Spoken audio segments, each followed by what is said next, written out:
you, Cindy.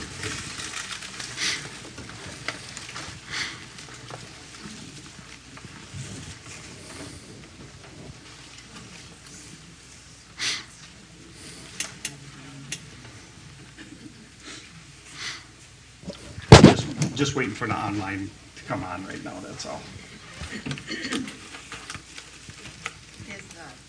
Seniors have something in September too? Okay, welcome everybody. Want to welcome you to our event today. I got a couple thank yous that I want to put out though. One is for our production crew behind the scenes here for the people that are online, and I welcome yous also. Behind here, there's probably about another half a dozen people getting the production streamed out to everybody. And I welcome you for being here too, thank you. This is our first senior event for, year and a half now, I believe. And it's just nice to see everybody back again. And it's a great feeling. So I got a couple things for the people online. If you are going to be posting questions in the chat box, I'll be monitoring in chat box here. But please allow about 2 to 3 minutes for your message to get into the chat box, and I'll relay them to Dave here. So if you have anything there. Downloads are available on the website also.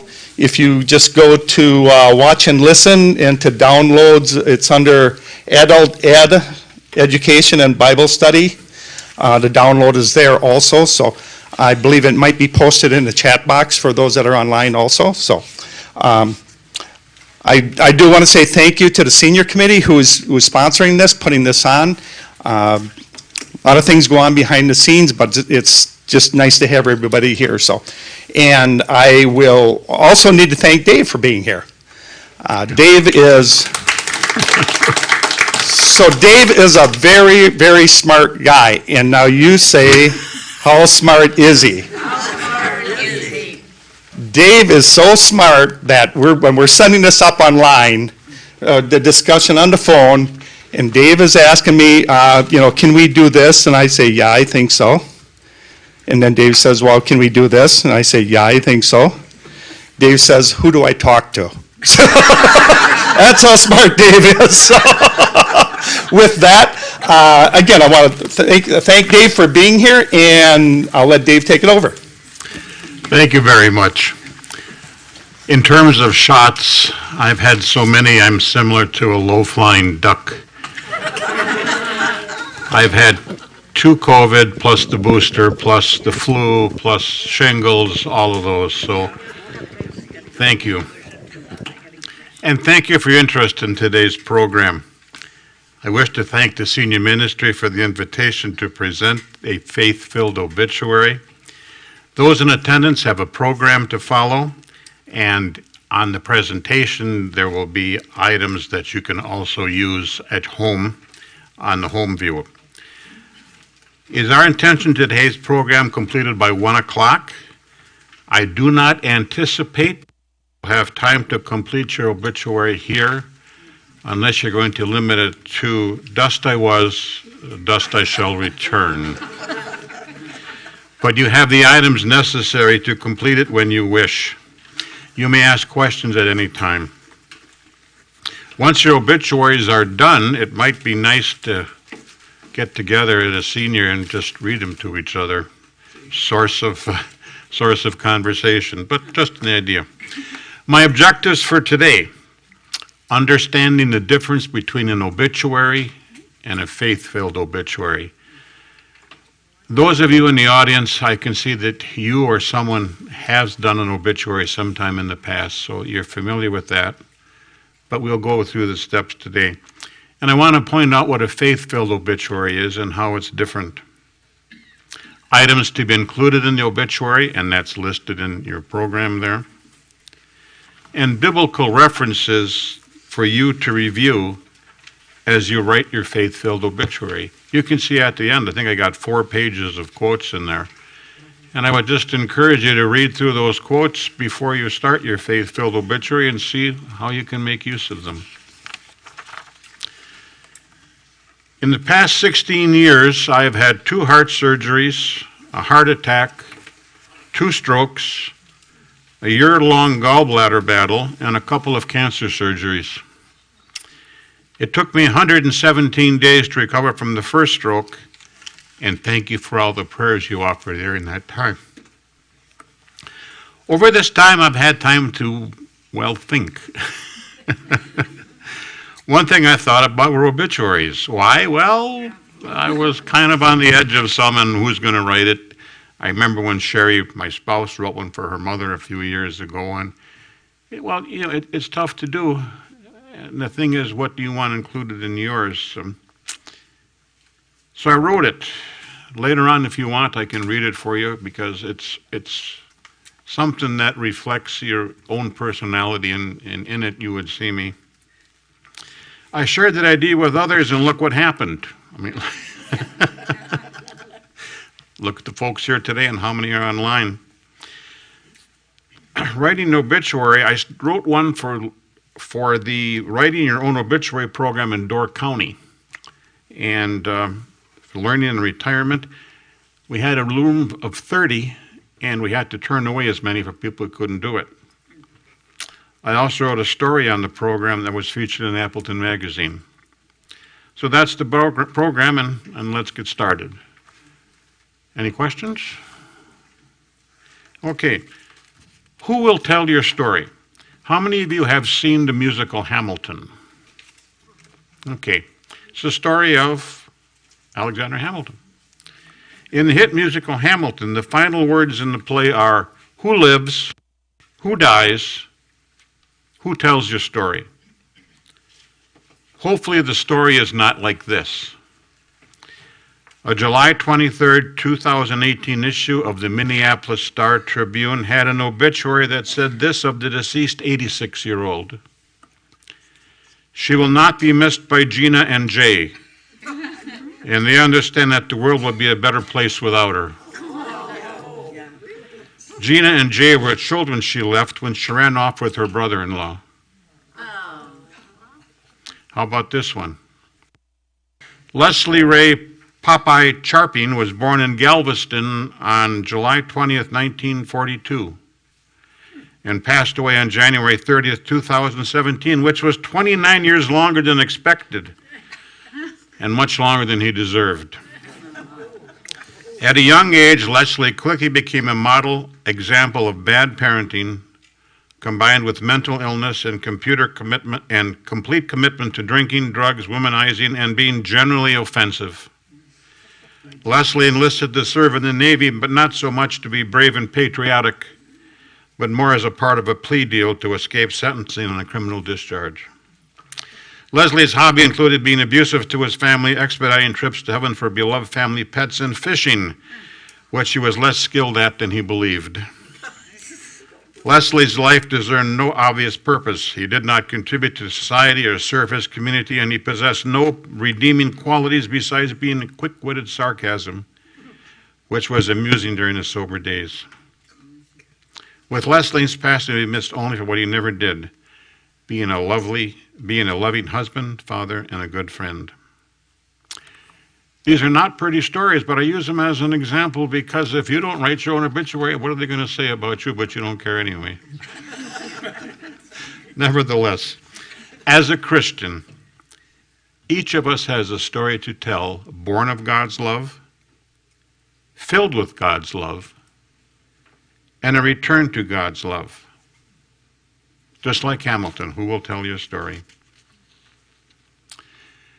Now, doing a faith-filled obituary, I want you to just concentrate on some ideas for a while. When I mention obituary, what comes to your mind? Some questions on that.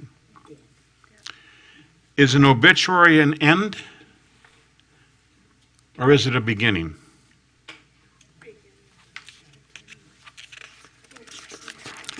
A traditional obituary speaks to the end of life. A faith-filled obituary speaks to the beginning of a new life. Who can write a faith-filled obituary? The only person who can write a faith-filled obituary is a Christian. Because an obituary is a transition point from an end to a beginning. Just imagine if life is a long hallway. Okay? Life starts out, boom, there's this big light, boom, somebody slaps you on the butt and you cry. And then all through life, you go down the hallways. You go down a hallway where you're going to go to school. You go down a hallway where you're going to get married. You go down a hallway where you're going to have kids. You go down a hallway where you've got employment. But eventually that hallway comes to an end. At the end of that hallway, what's the sign? What's the sign? Exit, no return. What if the sign read entrance? That's the whole key in writing a faith-filled obituary. Because there's an entrance into a new life. And that's why when you look at those biblical quotations at the end, each of those references a transition point. Because it's our belief that the end of life is a beginning. When you write your faith-filled obituary, here's a thing to pause. You're going to describe what's important to you in your obituary. And when you get into the parts of an obituary, there's the announcement, there's the biographical sketch, there's the family, there's the service time, special messages. I think it's in your program there and a description of each of those. Okay. When you get to that point, though, what is it that you will determine that is important in your life? Because there are so many things that have been important. I don't know if you heard the story about the millionaire who said to his spouse, look, when I pass away, should I pass away before you, I want you to sell everything. And I want you to put that cash inside that casket with me. Sold it all, got the money, couldn't fit it in, wrote him a check. Right. That's important because in writing the faith-filled obituary, you have to check what's important about is your existence, about your life. First part is an announcement in an obituary. You may write the opening line including your name, but leave the rest to a trusted friend because you do not know your age or place of residence and the time or place of death. But there's always a point, too. There's a lot of obituaries in the paper right now. Now, you're not going to be around, but you would like people to read what you wrote. So it's the first line in that obituary that's of importance to you. Okay? Good morning. Just as it says in Luke 2:29, Lord, now let thy servant depart in peace, according to thy word, as I have left for a house of many mansions.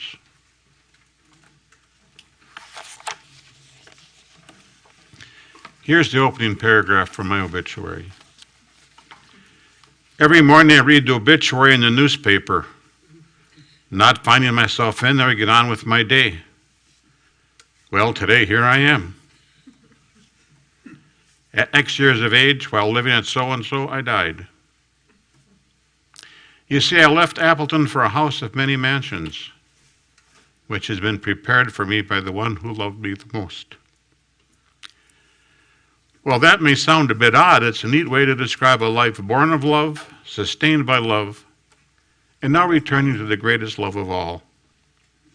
Odd, but how would you describe what comes next for you?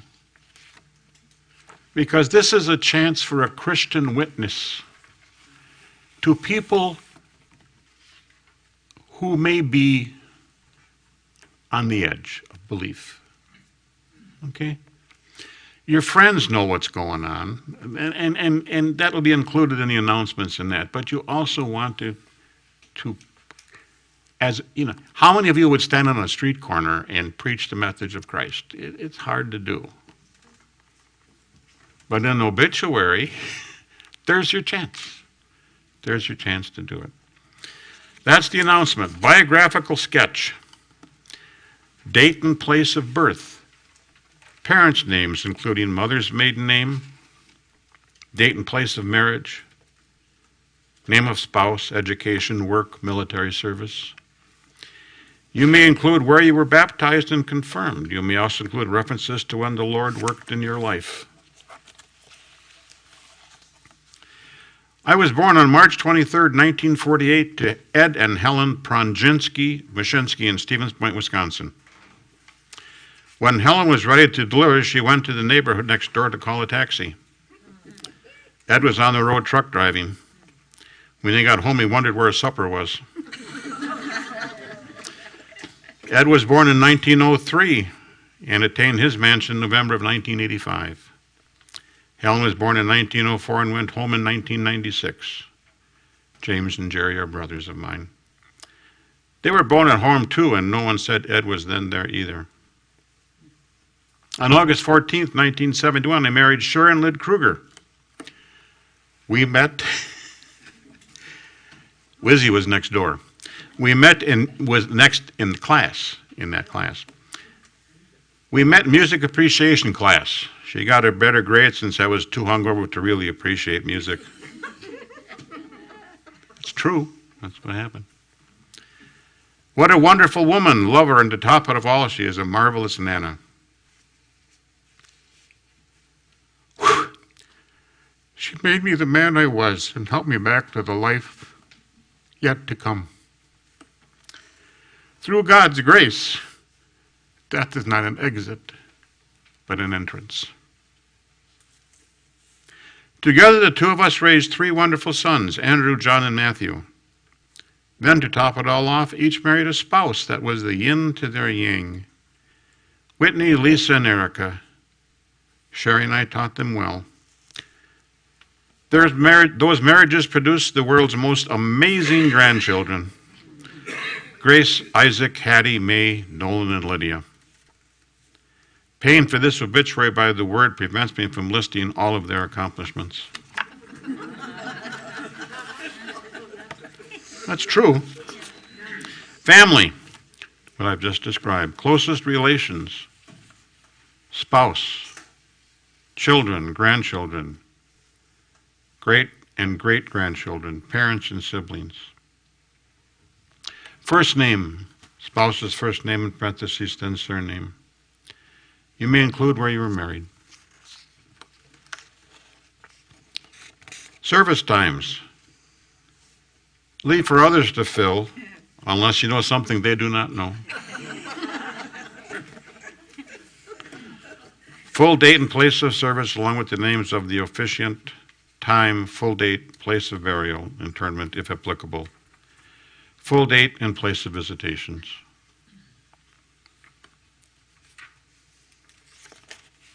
Special messages. Special messages such as in lieu of flowers, special thanks to staff. Here is a place for a special eyewitness biblical message that always has meanings full of love.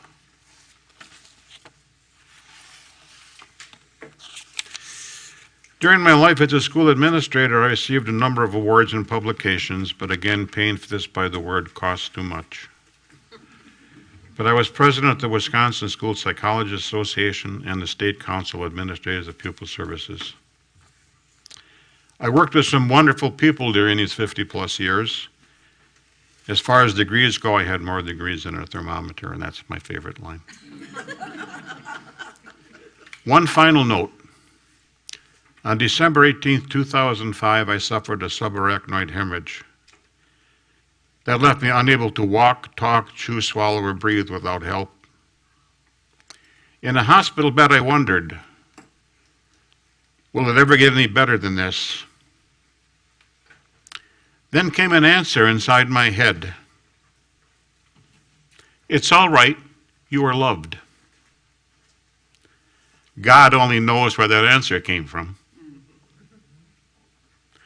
That was 16 years ago. I learned to do all those skills over again. Those of you wishing to pay your respects, tell a good story, or simply enjoy, and that's got to be filled out by someone else because we don't know at that time. Well, thanks for reading this. I you. But remember, I have simply gone on ahead, leaving you to catch up later. What comes next for you? No matter the time, there is a loving grace there for you. Learn to treasure the past, present, and future. Love God with your whole heart. Love your neighbor as yourself. And do not worry, for you are loved. Simple as that. So,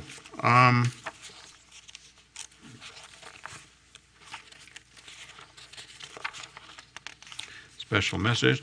Oh, photos too. It's an interesting idea as to what to put into a photo for your obituary. Because every photo of you is you at some point in your life.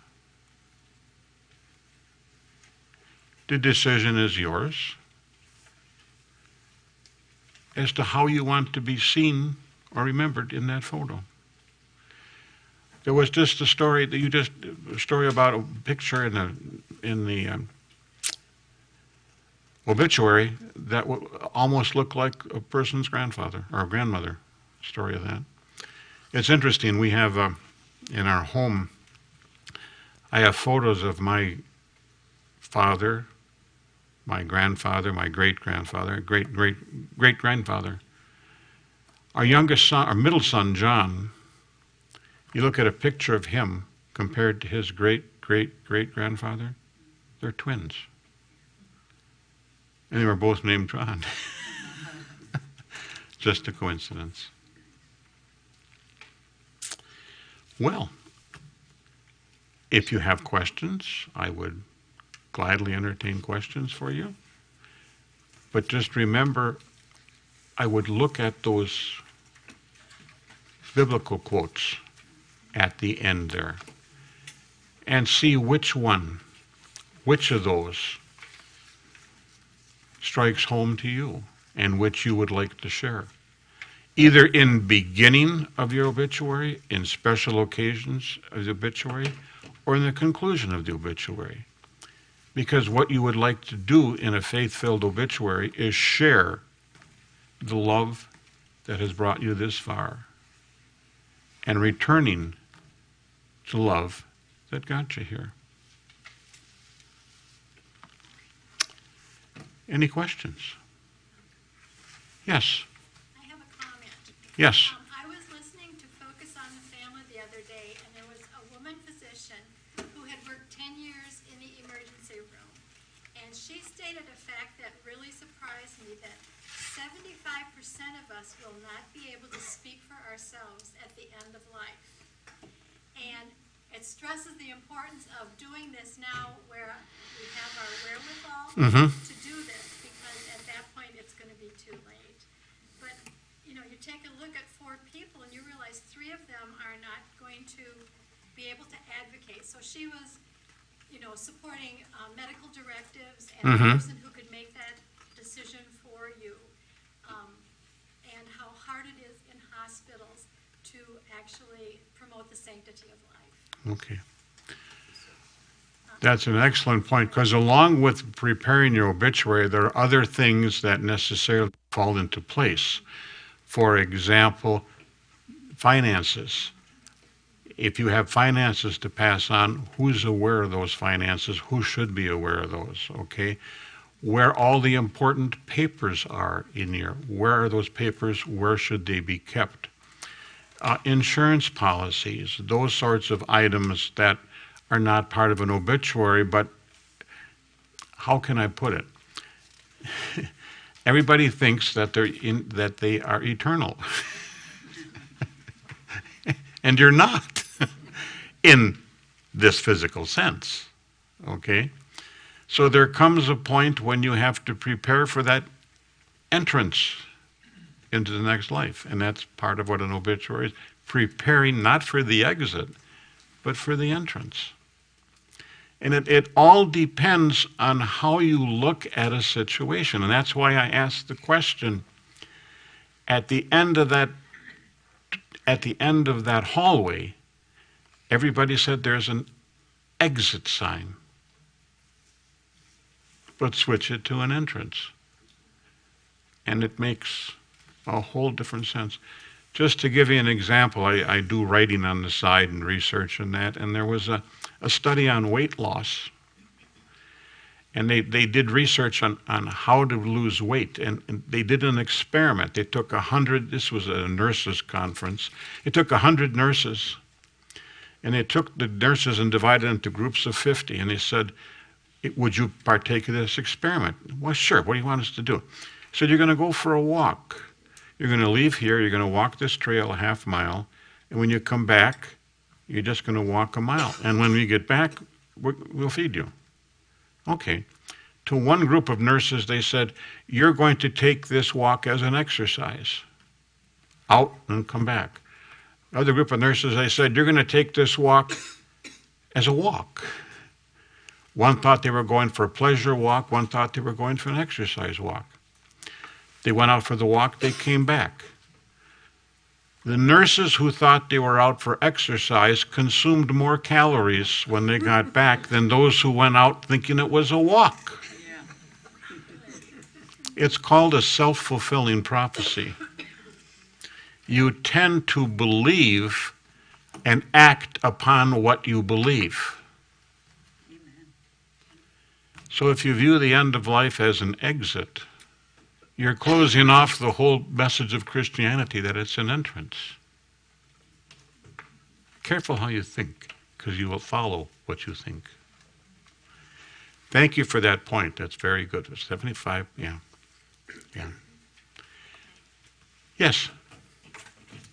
I'm Fred Bars. I moved back to Wisconsin 15 years ago.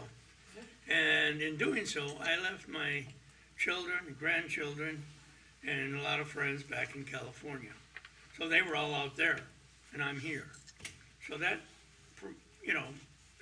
originally, I travel a lot in my businesses, but that provoked me, or got me started in thinking I really need to get what you just said all together.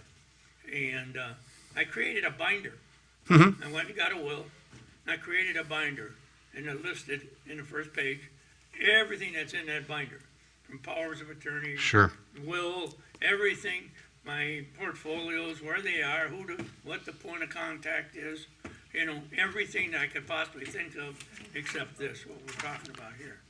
I would suggest you write a faith-filled obituary and send it to your kids. What a great way to start a conversation Oh, yeah. about that. Yeah, so that has always been in my possession, and then Charlene's here, she knows where everything is Good. of mine, And so vice versa. This is the only thing I haven't completed yet. Okay.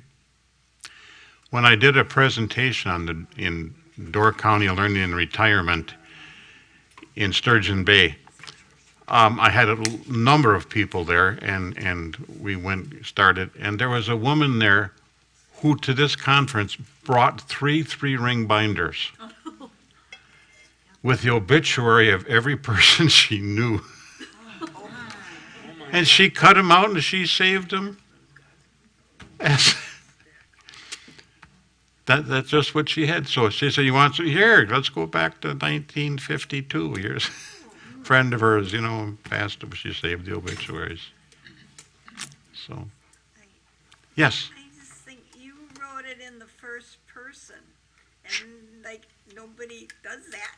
And I mean, I like I really like how you wrote yours and everything, but they always write, somebody else is writing about the person, not like you did, and I really like that idea.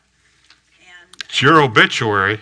I just, I don't know, it's different. I like it. It's part of a Christian message to people reading it. Yeah. And how can I put it? I showed you the form to follow for an obituary, and you follow it all, and they just, well, they all look similar. They're very unique about the people, depending on who wrote them, you know. But you don't want Jason or what's their name to write the obituary for you, the one I mentioned earlier. But writing it in the first person, that is, writing your obituary in the first, is what's appealing. Because this person knew someday it was going to be in the paper. And they thought about it beforehand, and then they had someone to fill in some details. And they have to stop and think to themselves, who's going to write mine? Because someday, will I have an exit or an entrance? Or what message do I want to leave? Exactly. And it becomes so important about what it is that you consider to have been significant in your life. You know, when I did columns, the columns were 600 words. Okay, so when I wrote columns, I put anything I wanted, sculpture, you know, with a block of granite, and you chipped away everything that then looked, eventually you wound up with a statue.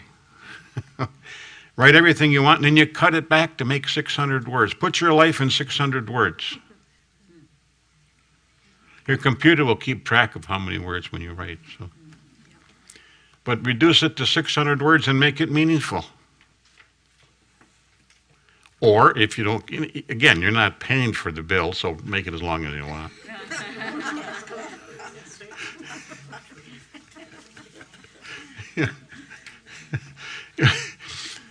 Yeah, there was a time in my recovery I could not speak at all for a long time, and 6 times a day an aide would come in and feed me through a feeding tube, get right next to you, you know, and they would pour it in, and I didn't like it because I got right next to your space. Well, then eventually, working with a speech therapist, I was able to get a new tracheostomy that keeps my blood level up, okay, and I could talk. Aide didn't know that.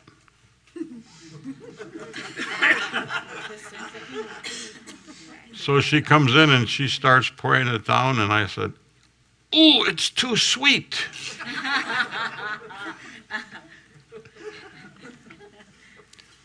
You can talk? Well, I said, up till now it's been too fine, but what you're pouring in my stomach is too sweet today. And here's another thing about life. It's a joy. It's a gift from God.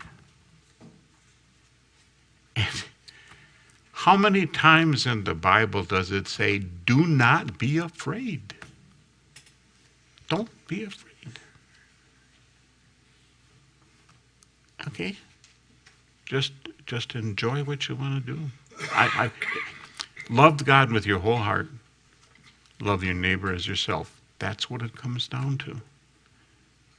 And sometimes it's really hard to love your neighbor as yourself because you don't believe that God loves you.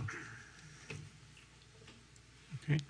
If you believe that God loves you, then you can love your neighbor. That's what it's all about. Other questions at all?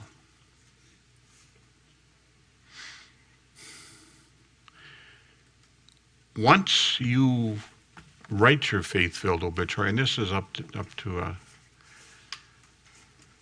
the Dennis, the counselor there, but maybe you could get back together and just compare notes.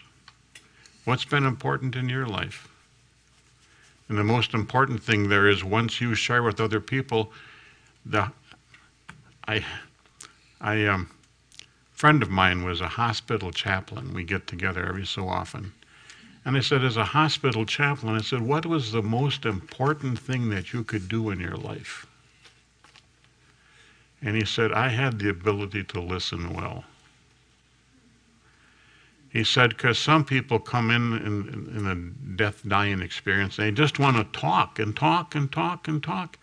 And the best I can do is I can't one-up them. I just listen. That's what the presence of God is.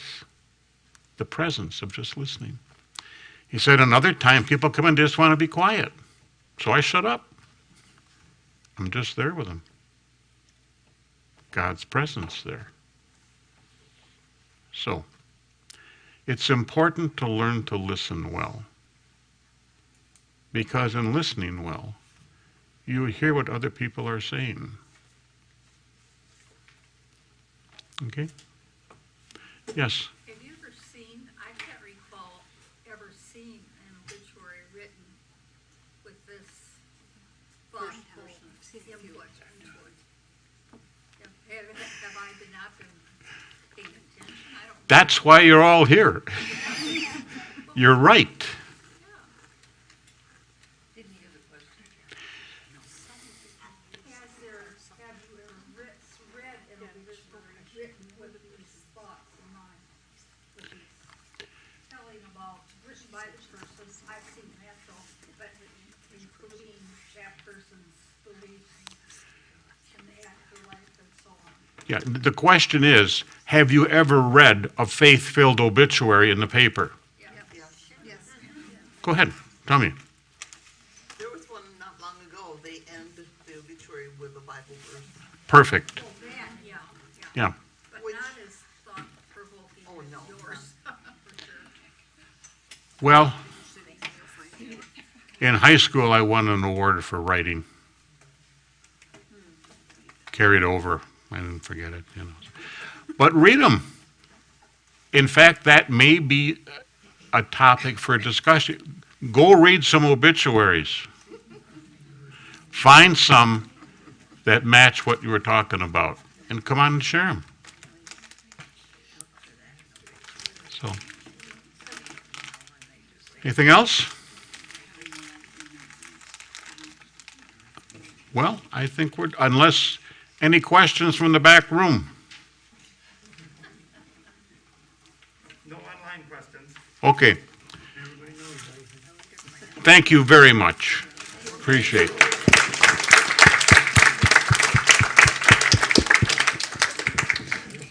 Thank you, Dave. Appreciate it very much. In closing, I want to say thank you to the senior committee. How many members from the senior committee are here? Please raise your hand. Thank you. I got a great group to work with that helps put this stuff all together. And I do believe we have some from,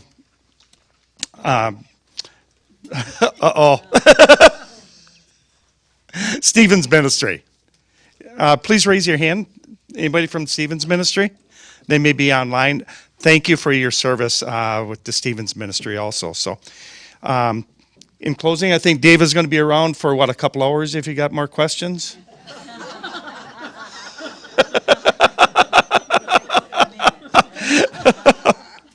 Okay. Everybody have a great day. Drive safely, and God bless. Have a great day.